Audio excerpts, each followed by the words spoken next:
त्यांची जी काही शिस्त आहे ती अंगीकारलेली आहे। त्यामुळे खास करून आमच्या पदाधिकाऱ्यांचे मी या ठिकाणी आभार मानेन आणि आपण सुद्धा मीडियाने आमच्या या अधिवेशनाला खूप चांगली प्रसिद्धी काय काय काय काय बोलले जरा तुम्ही परत बोललात तर मला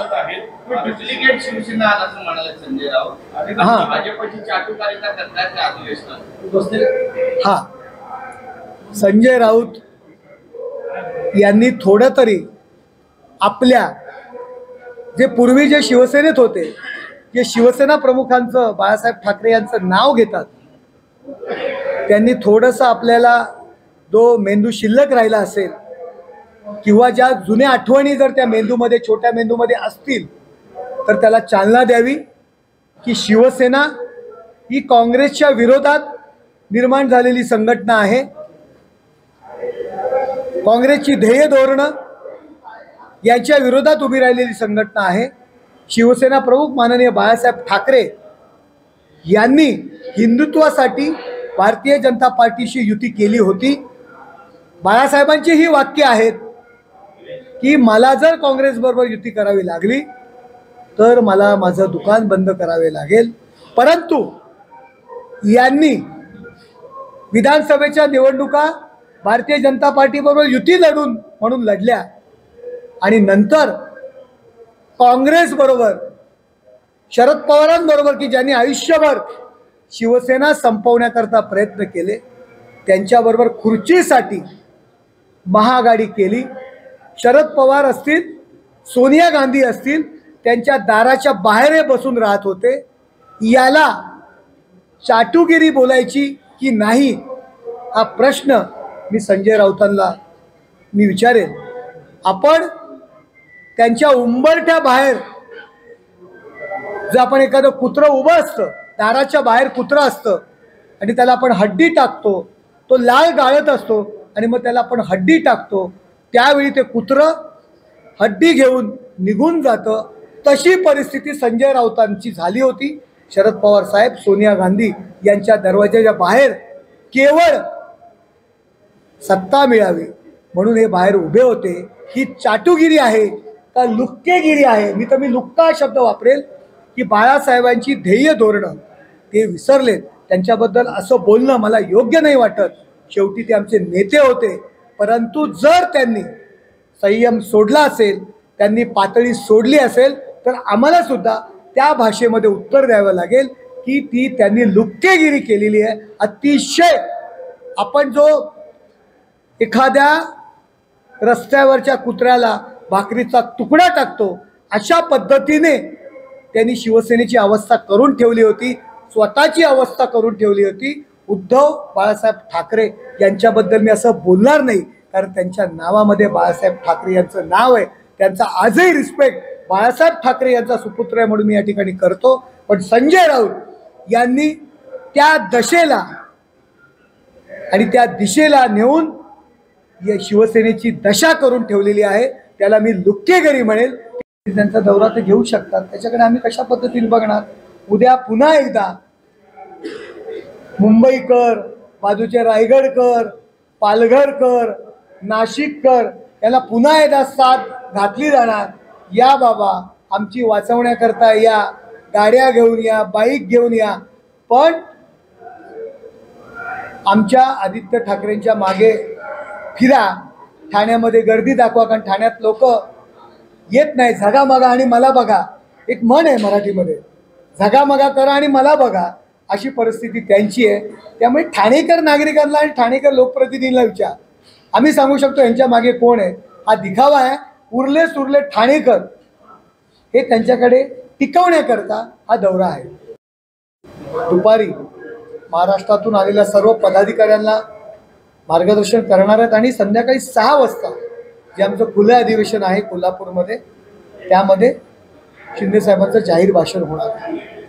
एकंदरीत आपण पाहताय अगदी नागपूरच्या गडचिरोलीपासून तर मुंबईच्या मलबार हिलपासून तर कोकणातल्या तळ कोकणातल्या शेवटच्या गावापासून तो पश्चिम महाराष्ट्रातल्या डोंगरी भागातनं उत्तर महाराष्ट्रातून मराठवाड्यातून गावागावातून पदाधिकारी, जो आमचा तालुका प्रमुख असेल, शहर प्रमुख असेल, जिल्हा परिषद सदस्य असेल, तो या अधिवेशनाला उपस्थित आहे। हे सर्व अधिवेशन होत असताना, हजारोंची गर्दी या कोल्हापूर शहरात होत असताना मी कार्यकर्त्यांचं आणि पदाधिकाऱ्यांचं खास करून कौतुक करेन की कोल्हापूर वासियांना, करवीर वासियांना कुठल्याही प्रकारचा त्रास होणार नाही अशा पद्धतीने, पण ट्रॅफिकचा त्रास असू द्या, पार्किंगचा त्रास असू द्या, निवास व्यवस्थेचा लोड असू द्या, असं कुठल्याही पद्धतीचा त्रास होणार नाही ही काळजी आमच्या पदाधिकारी आणि कार्यकर्त्यांनी घेतलेली आहे। मुख्यमंत्री साहेब आणि त्यांची आत्तापर्यंत जी कारकीर्द होती त्याबद्दल लोकांना ॲज अ कार्यकर्ता म्हणून, मुख्यमंत्र्यांचा मुलगा नव्हे तर कार्यकर्ता म्हणून मार्गदर्शन केलं। आणि शिंदे साहेब काम करत असताना पदाधिकाऱ्यांनी कशा पद्धतीने काम करायला पाहिजे या संदर्भात सुद्धा मार्गदर्शन केलं। आज सरकारच्या विविध योजना लोकांपर्यंत कसा पोहोचल्या पाहिजे, जे सरकारने घेतलेले निर्णय आहेत त्याचा लाभ लाभार्थ्यापर्यंत पोहोचवण्याकरता कार्यकर्त्याचा सहभाग कसा असला पाहिजे, संघटनात्मक बांधणी, निवडणूक प्रचार यंत्रणा या संदर्भात सुद्धा माननीय गजानन कीर्तीकर साहेब मार्गदर्शन करणार आहेत। संभाषण कौशल्य असेल, सोशल मीडिया असेल, याचा उपयोग संघटना बांधणी करता आणि प्रचार संघटनेचा कसा करायला पाहिजे, त्यांचा सहभाग कसा असायला पाहिजे याविषयी सुद्धा मार्गदर्शन असणार आहे। त्या सर्व बैठकांना अशोक चव्हाण साहेब उपस्थित होते। आपणच आपल्या वाहिन्यांद्वारे अशोक चव्हाण साहेबांच्या या सीटवर आग्रह, त्या सीटवर आग्रह, या नेत्याचा आग्रह, त्या नेत्याचा आग्रह आपण सर्वांनी पाहिलेलं आहे। त्यामुळे ही महाभकास आघाडी आहे, त्यांच्या काही बैठका वगैरे काय असतील तर त्यांना माहिती, महायुतीचं योग्य रीतीने कामकाज सुरू आहे। लवकरच महायुतीचे नेते या सर्व गोष्टी जाहीर करतील। पदाधिकारी रूममध्येच राहणार का, रस्त्यावर राहणार का? रस्त्यावर राहणार का? येणारा पदाधिकारी हा रूममध्येच राहणार, हॉटेलमध्येच राहणार, एवढी घरं नाही आहेत कोणाची। त्यामुळे जो काही खर्च काय असेल तो नक्कीच दाखवला जाईल। या ठिकाणी रस्त्यावर कोणी पदाधिकारी राहणार नाही।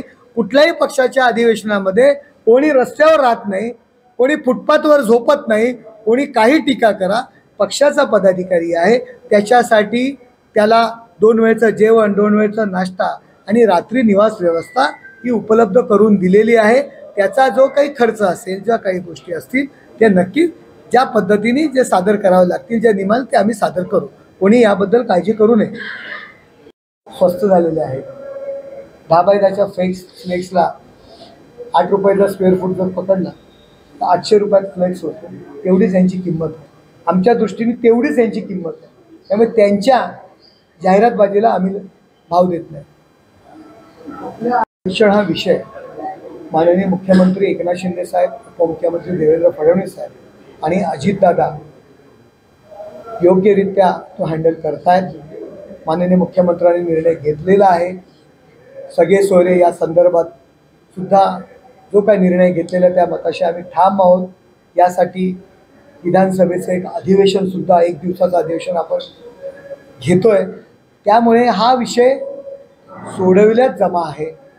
त्याच्यामुळे मला वाटत नाही त्याचा काही विषय आहे, परंतु मराठा आंदोलकांना किंवा मराठा समाजाच्या, आम्ही सुद्धा मराठा समाजाचे आहोत, आपण संयम राखणं गरजेचं आहे। हा विषय सरकार योग्य पद्धतीने हँडल करत आहे आणि मराठ्यांवरती कुठल्याही पद्धतीने अन्याय होणार नाही याची काळजी पूर्ण मंत्रिमंडळ आणि आमचे नेते घेत आहेत।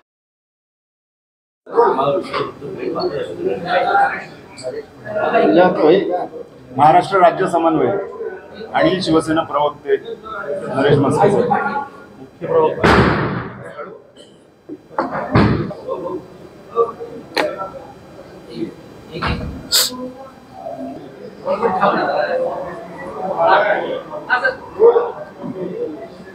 आज अधिवेशनाचा दुसरा दिवस आहे। कोल्हापूर या करवीर नगरीमध्ये हे अधिवेशन होत आहे। कालच्या दिवसभरामध्ये शिवसेना संघटना, अंगीकृत संघटना, महिला धोरण सरकारने केलेली कामे, पक्ष बांधणी या सर्व विषयांवरती महाराष्ट्रातून आलेल्या पदाधिकाऱ्यांना मार्गदर्शन करण्यात आलं. माननीय मुख्यमंत्री एकनाथ शिंदे साहेब यांनी या शिबिराचं उद्घाटन केलं.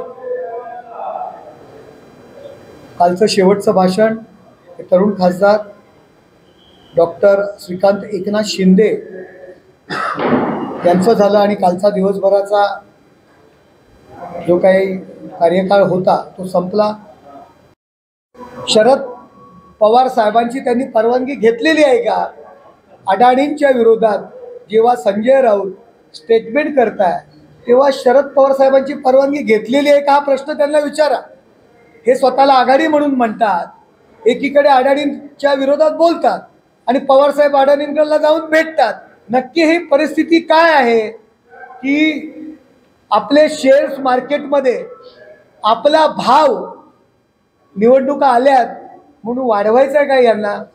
देवा मला पाव तुला बिस्किट, अशा पद्धतीने जर ते अडाणींवरती जर टीका करत असतील, स्वतःचा गल्ला आणि तुंबड्या भरण्याकरता कुणाला तरी ब्लॅकमेल करण्याचा जर प्रयत्न करत असतील तर शरद पवार साहेबांना तुम्ही हा प्रश्न विचारा की संजय राऊत जे अडाणींच्या विरुद्ध बोलताय तुम्ही त्याच्याशी सहमत आहात का? हा प्रश्न शरद पवार साहेबांना विचारा. कोल्हापूरमधलं अधिवेशन आहे आणि वाद विवाद आणि हा काय विषय नाही आहे.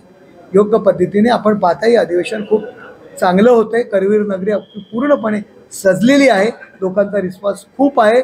या कोल्हापूरमधला स्थानिक नागरिक कसा सहभागी होतोय हे तुम्हाला येणाऱ्या संध्याकाळच्या सभेमध्ये कळेल. निवडणूक रोख्यांच्याबद्दल सध्या